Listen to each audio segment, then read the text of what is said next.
కదా సార్, మిమ్మల్ని ఎవరేమంటున్నారు సార్? నాకు అర్థం వచ్చి కావట్లేదు. మా బైబిల్ చదవండి. ఎందుకు నువ్వు అడిగా నేను చెప్పనే మరి. నువ్వు వచ్చి మేము మా ఇంట్లో మేము పూజ చేసుకుంటా ఉంటే, మా గుళ్ళకి మేము వెళ్తూ ఉంటే వాళ్ళు ఏమంటున్నారంటే మీ విగ్రహాలు మీ దేవుళ్ళు కాదు, విగ్రహాలు ఏం చేస్తాయి, అన్నం పెడితే తింటాయా లేకపోతే నైవేద్యం పెడితే తింటాయా, మా బైబిల్ చదవండి, మా శవం ఉంది మా దగ్గర, ఆ శవం వచ్చి మిమ్మల్ని కాపాడుతుందని చెప్పేసి చెప్తున్నారు. నేనేమంటున్నామంటే ఎండిపోయిన శవం మమ్మల్ని ఏం చేస్తుంది, మాకేం ఉపయోగం దానివల్ల అని చెప్పేసి మేము అడుగుతున్నాము. సార్ మిమ్మల్ని ఇబ్బంది ఏం పెట్టట్లేదు కదా సార్, మేము చెప్తున్నాం. మీ ఇష్టమైన పూర్వకంగా నమ్మితే నమ్ముతారు, లేకపోతే మా ధర్మమే దానికంటే పవర్ఫుల్ అని చెప్తే మీ ధర్మం ప్రకారం ఫాలో అవుతారు. పవర్ఫుల్లే. ఇప్పుడు బంగారం అనేది ఎక్కడ ఉంటుంది? షోరూమ్ లో ఉంటుంది. రోడ్డు బంగారం ఏం చేస్తారు? రోడ్ల మీద తిరుగుతారు. ఇప్పుడు మీది రోడ్డు బంగారం కాబట్టి రోడ్ల మీద తిప్పుతున్నారయ్యా.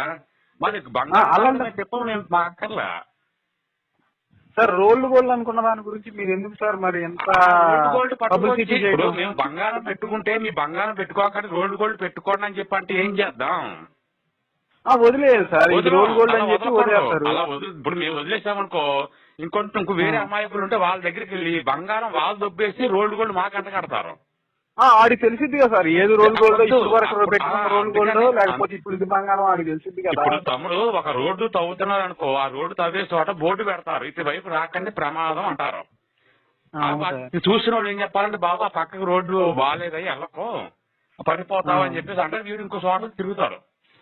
కానీ ఆ బోర్డు పెట్టకపోతే ఏమవుద్ది, దాంట్లో పడిపోతారు కదా. అందుకని మేము బోర్డు టైప్ అనమాట మేము చెప్తున్నాం, అందులో వెళ్ళకండి చెప్తా.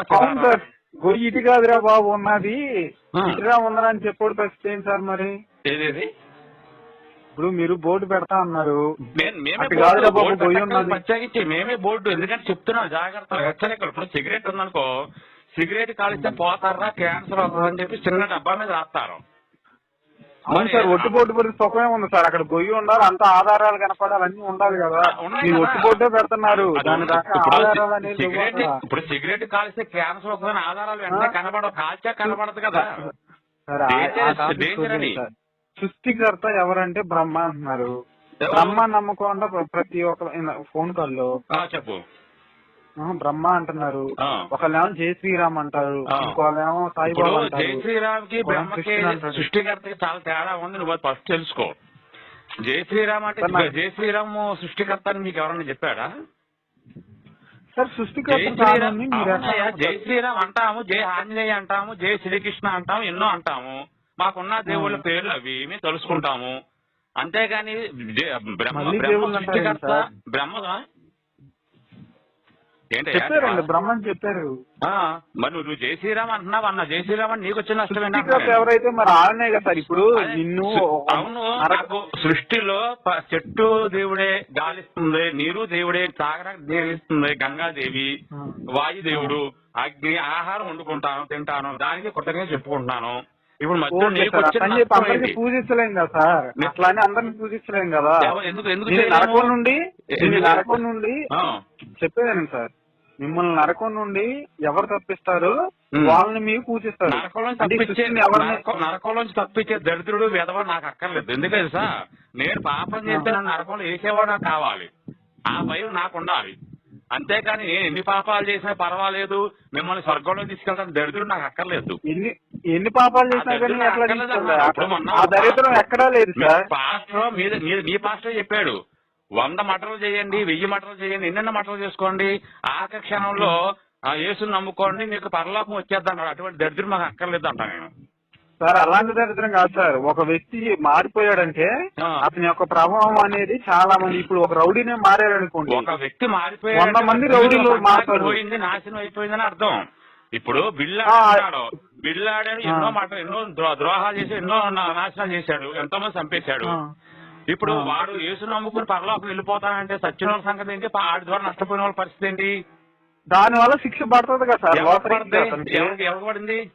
ఇప్పుడు అతను చంపేస్తా, ఇప్పుడు అతను ఒక మర్డర్ చేశారు, 2 మర్డర్లు చేశారంటే మన లోకరీతిగా ఆయనకి ఏ శిక్ష ఉందో లోకరీతి గురించి మాట్లాడగా మాత్రం లోకరీతి అంటే మనం మాట్లాడుకోవట్లేదు. అదే సార్ నేను చెప్పేది. నువ్వు లా గురించి మాట్లాడతానంటే లా గురించి మాట్లాడతాను, లా పాయింట్ మాట్లాడతాను. రెండు అదే సార్ నేను అనేది. అట్లా ఆ శిక్ష దానంతరం అది పడిపోతుంది. డిపార్ట్మెంట్ శిక్ష వేస్తాడంటే నేను నమ్ముతా. దేవుడు వచ్చేసి నేను రక్షించేస్తాను అంటే బొచ్చుగా నాకు అక్కర్లేదంట. ఇప్పుడు నీ ఇంటికి వచ్చి నేను నీ ఇంట్లో దొంగతనం చేశాను అనుకో, ఆ డబ్బు పోయింది, నువ్వు బాధపడతావు. నేను యేసుని నమ్ముకున్నా, పరలోకానికి వెళ్ళిపోతా. అప్పుడు నీ పరిస్థితి ఏంటి సార్? దీనికి నేను ఒక పాయింట్ చెప్తున్నా సార్. చెప్పు. బిన్ లాడెన్ అనే వ్యక్తి ఒక 100 మందిని చంపేశాడు అనుకోండి సార్.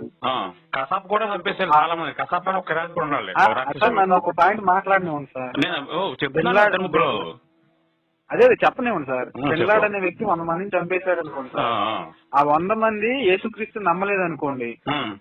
ఆ 100 మంది ఈ బిన్ లాడెన్ 101 మంది వెళ్లి గోతులు నరకంలో పడే కంటే ఒక పాపి రక్షించడం మంచిది కదా సార్.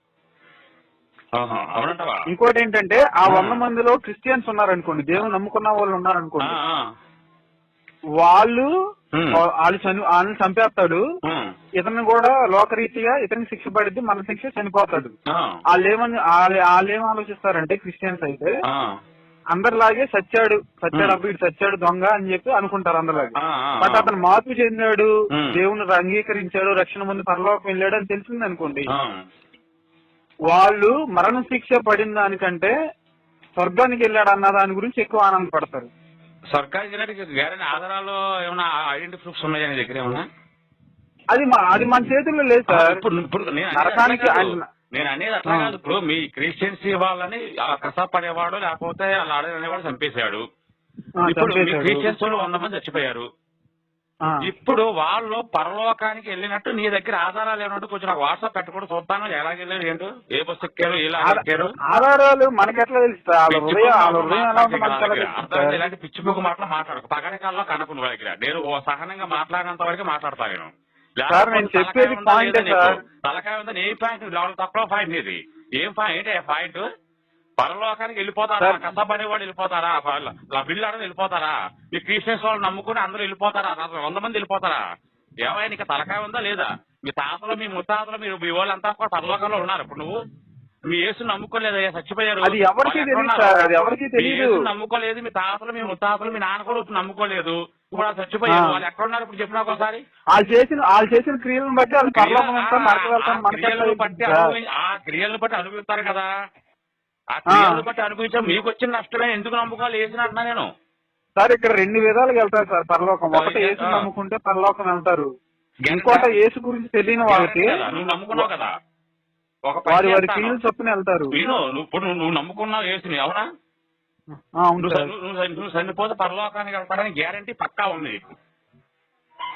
అంటే ఈ మధ్యలో నేను పాపం చేస్తే నరకం వెళ్తాను సార్. ఇప్పుడు ఈ రోజు వరకు ఇప్పుడు నీకు నమ్మకం ఉంది కదా యేసు పరలోకానికి వెళ్తారని? నేను వస్తాను, నీ ఇంటికి వస్తాను, నేను కష్ట పొడిసి పాడదొప్పుతాను. పరలోకానికి వెళ్ళి నాకు ఫోన్ చేయ. మరి మీరు ఇందుకు ఎట్లానే ఉంటారండి సార్. మాట్లాడిన దానికి లాజిక్ మాట్లాడరు. పేరు మీద అడిగేసి పస తొక్కుతా. నువ్వు చచ్చిపో, నువ్వు వెంటనే పరలోకానికి వెళ్ళిపోయి నాకు వెంటనే టెలిగ్రామ్ లో పెట్టేసి వీడియో పెట్టు. ఎరుపుకు మాటలు నా దగ్గర మాట్లాడక అర్థమైంది. ఇవన్నీ కూడా బూటక మాటలు నా దగ్గర చెప్పకు. నువ్వు పరలోకం లోపల అని చెప్పేసి ఎంతమందిని మోసం చేస్తారని నాకు అర్థం కాదు. నువ్వు అజ్ఞానంలో పోతున్నావు. జ్ఞానంలో తీసుకొస్తాను సార్. మూఢనమ్మకాలన్నీ అన్ని మూఢనమ్మకాలు. నువ్వు జ్ఞానంలోకి రా. నువ్వు జ్ఞానంలోకి వచ్చిన తర్వాత అప్పుడు మాట్లాడు. నేను ఆల్రెడీ జ్ఞానంలోకి వచ్చాను సార్. పరలోకము ఈ తొక్క తోటకూర ఇవన్నీ లపోటీ కవులు నా దగ్గర చెప్పకు. నువ్వు అర్థమైందా? ఎవరైనా చిన్నపిల్లలు చెప్పు సన్నమామ కథలా వింటారు. ఏదో సినిమా మీరు ఇలా ఎన్నుకుంటున్నారంటే వీళ్ళు ప్రేమగుణం లేదు. ఎవరల్లో గుణం? నువ్వు ప్రేమగా మారుతా, ప్రేమగా మారుతా. సత్యాక ఎక్కడికి వెళ్తాను గ్యారంటీ లేదు. నేను చంపేస్తాను, వెళ్ళి ఫోన్ చేయమంటే చేయంటావు. ఫోన్ చేయి నాకు. నువ్వు చచ్చిపోయిన తర్వాత నువ్వు పరలోకానికి వెళ్తావు, నరకానికి వెళ్తావు, వెళ్ళు. అక్కడి నుంచి నాకు ఫోన్ చేయి. అన్నా నువ్వు చెప్తే నేను వినలేదు, యేసుని నమ్ముకున్నాను, నరకంలో పడ్డానని చెప్పి అంటావు. లేదు నువ్వు పరలోకానికి అన్నా నువ్వేం చెప్తే నువ్వు వినలేదు, నేను పరలోకంలో ఉన్నాను చూడని చెప్పి వీడియో కాల్ చేసి చూపించు నాకు. మీ ప్రకారం ఏంటంటే సార్ మీరు ఎన్ని బూతులు మాట్లాడినా ఎన్ని పనులు చేసినా బూతులు అన్నా కాబట్టి బూతులు చెప్తారు. లంగాలేపు చూపించేవాడు దేవుడా లేకపోతే ఆడవాళ్ళని గౌరవించేవాడు దేవుడే? నాకు అర్థం కాదు.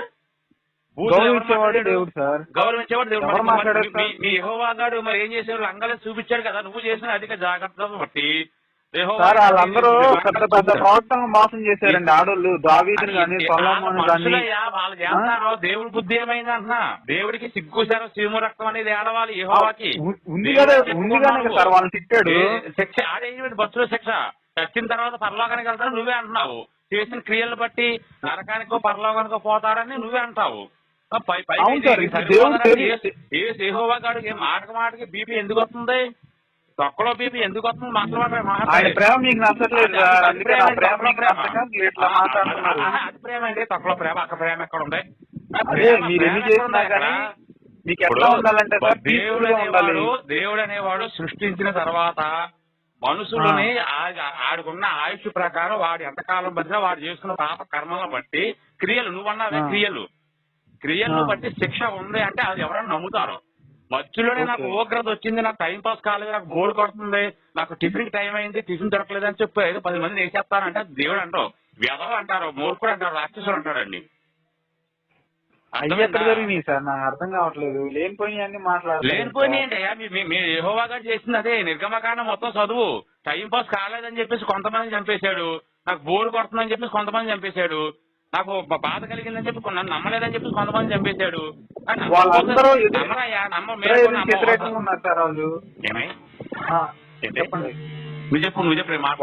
వ్యతిరేకంగా ఉన్నారు సార్. ఉంటారయ్యా.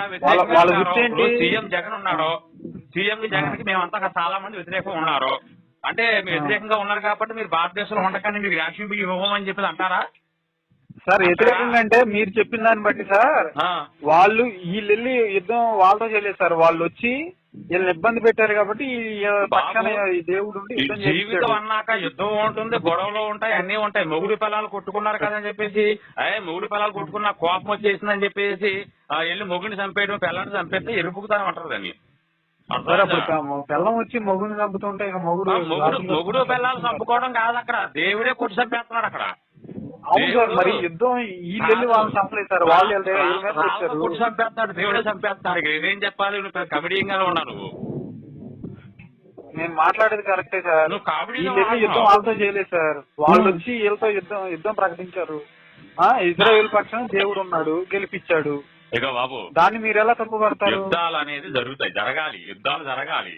ఎందుకంటే అక్కడ ధర్మం ఉంటుంది, అధర్మం ఉంటుంది, గెలవాలి, ఓటమి అనేది ఉంటది. మధ్యలో బొక్కడోగాడు దేవుడు నేను ఉన్నాను, 10 దానికి నేనే ఉంటాను, 10 దానికి నేనే చేస్తానని చెప్పేసి అని అనకూడదు. అన్నిటికీ నేనే వస్తాను, నేనే చేస్తానని చెప్పి అనేవాడు ఇనపరాధాలు చూసి ఎందుకు పారిపోయాడయ్యా సార్? అట్లయితే ఏమనిపిస్తుందంటే సార్, నేనే వెళ్ళాలి పరలోకం, నా పక్కన కూడా వెళ్ళడానికి లేదు అన్నట్టు ఆలోచన. ఒక పని చేయరా, నువ్వు వెళ్ళు, నాకు ఫోన్ చేస్తాను. ఎప్పుడు దాకా టైం వేస్ట్. నువ్వు ఎప్పుడు చచ్చిపోతావో అప్పుడు దాకా నేను వేస్ట్ చేయలేను. సాయంత్రం నేను ఇంటికి వచ్చి ముఖం మీద తలగడ పెట్టి నొక్కి చంపేస్తాను. నువ్వు వెళ్ళిపోయి నాకు ఫోన్ చెయ్యి. చాలా సింపుల్ లాజిక్. నువ్వు ఎప్పుడు చచ్చిపోతావు నాకు తెలియదు కదా, అప్పుడు దాకా ఆగలేదు కదా. నువ్వు వెళ్ళి వెంటనే నేను చచ్చిపోయిన తర్వాత ముఖం మీద తలగడ పెట్టి నొక్కేస్తాను, చచ్చిపో, లేదంటే కత్తితో పొడిచేస్తాను. ఎన్ని ఆప్షన్లు నువ్వు పీక్ మీద మీరు ఇంత దారుణంగా ఉన్నప్పుడు నేను మాట్లాడలేదు నేను సార్. మా జోలు మాత్రం చేయమాకుంది సార్. చేయమాకుంది. మీ జోలికి ఎవరు రావట్లేదు సార్. మా యొక్క నీ పేరు అశోక్ అనే వ్యక్తి నా జోలికి రాడు. నేను అశోక్ జోలికి వెళ్ళను. కానీ నా జోలికి ఎవరైనా పాస్టర్ కానీ విశ్వాస్ కానీ ఎవరైనా వస్తే మాత్రం ఆడిని ఇలాగే మాట్లాడతాను. అవును సార్, మీరు అసలు మాకు సంబంధించిన వీడియోస్ ఏం పెట్టమవుతుంది సార్. నువ్వెవరు చెప్పడానికి? మా ఛానల్లో పెట్టడం నువ్వెవరు? ఒక పని చేయి, నా ఛానల్లో 5 లక్షలకు అమ్మేస్తా, తీసుకోవడం ఛానల్స్ నాకు 5 లక్షలు ఇచ్చి తీసుకో. నువ్వెవరు మీ ధర్మం గురించి మీరు నా ఛానల్ పెట్టుకోవద్దంటే నువ్వెవరు? నా ఛానల్ పెట్టుకోవద్దని చెప్పడానికి, నా ఛానల్ కి అగ్రిమెంట్ చేయడానికి నువ్వెవరు అసలు? పెట్టండి సార్, మా గురించి పెట్టండి. మీ గురించే మా గురించి పెట్టుకోక్కర్లేదు. మా గురించి అందరికీ తెలుసు. మా గురించి చెప్పుకొని పని ఏమి లేదు. తెలిసినప్పుడు మీ గురించి చెప్పాలి. దుర్మార్గం, మీది చండాలం, మీది దరిద్రం, అది మీరు చెప్పాలి. ఏసు అనేవాడు భూమి మీద అగ్గి వెయ్యి వచ్చాడే కానీ సమాధాన పరచుకోవడం రాలేదు అని ఒక్కసారి 10 సార్లు చెప్తేనే కానీ మన వాళ్ళు ఎక్కదు. మా వాళ్ళు ఎట్లా ఉన్న అమాయకులు, పాపం అమాయకులు మీరు మోసం చేస్తున్నారు. అంత అమాయకులు సార్ మీ వాళ్ళు? చాలా అమాయకులు కాబట్టి మేము ఆ మతంలో ఉన్నప్పుడు అమాయకత్వంగా ఉంటారు అవును సార్. మరి ఎందుకంటే మాయ మాటలు ఎక్కువ నమ్ముతారు. ఉన్నది లేటు లేనిది ఉన్నట్టు చెప్పి నమ్మించే మోసగాళ్ళు ఉంటారు. మీ పాస్టర్ లాంటి వాళ్ళు, మీ విశ్వాసులు లాంటి వాళ్ళు అసలు మేము కన్వర్ట్ యాక్చువల్ గా ఏంటంటే మేము మిమ్మల్ని కన్వర్ట్ చేస్తాం అనుకుంటున్నారు. యాక్చువల్ గా మీరు మమ్మల్ని చేశారు, ఇప్పుడు మళ్ళీ లాక్కోవాల్సి వస్తుంది మిమ్మల్ని.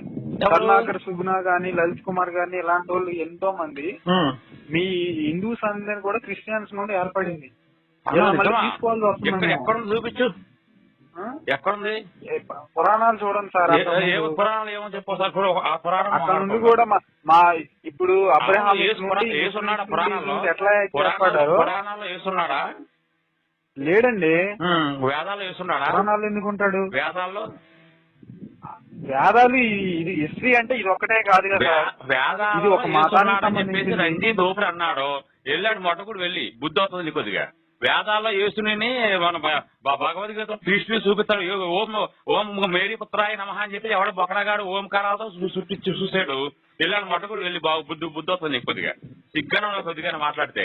వేదాలలో నుంచి ఉన్నాడు యేసుడు ఉన్నాడా? మా గ్రంథాలన్నీ కూడా క్రీస్తు సంబంధించిన గ్రంథాలా? అక్కడి నుంచి మేము వచ్చాము సార్. ఇప్పుడు మీరు లేరు అంటున్నారు, నేను లేరు అంటున్నాను కదా సార్. అన్నాడు కదా ఎదవా, ఆ ఎదవ అన్నాడు సంబంధించి సార్ హిస్టరీ ప్రకారం అబ్రహాం రంజిత్ ఊపిరి ఎదవ ఒక్కడే కాదు, ఇంకా చాలా మంది ఎదవలు ఉన్నారు ఈ మాట ఈ మాట అన్న వాళ్ళు. ఈ మాట అన్న ఎంజోగులు ఏం చేద్దాం. నిన్న కాకుండా పాంప్లెట్ ఆయన అనండి సార్, ఆయన అనండి సార్. దేవుడిని నిరూపించే చూస్తాను. ఏ భాషలో నిరూపిస్తావు? మీ యేసుని కానీ మీ యెహోవా కానీ పాత నిబంధన కొత్త నిబంధన ఏ నిబంధన కావాలో చెప్పు. నీకు అన్ని నిబంధనలు నేను కూర్చుంటాను. బైబుల్లే సార్ ఇంకా ఆధారం, బైబుల్లే కదా సార్. గొప్ప ఆధారం ఏంటి? నేను రాస్తాను, ఒక పుస్తకం రాస్తాను బైబిల్ గురించి. నువ్వు రాయొచ్చు బైబిల్ గురించి. ఇప్పుడు నువ్వు ఉన్నావు, నీ పేరు ఏమన్నావు ఇందాక నువ్వు? అశోక్. అశోక్ చాలా మంచిది.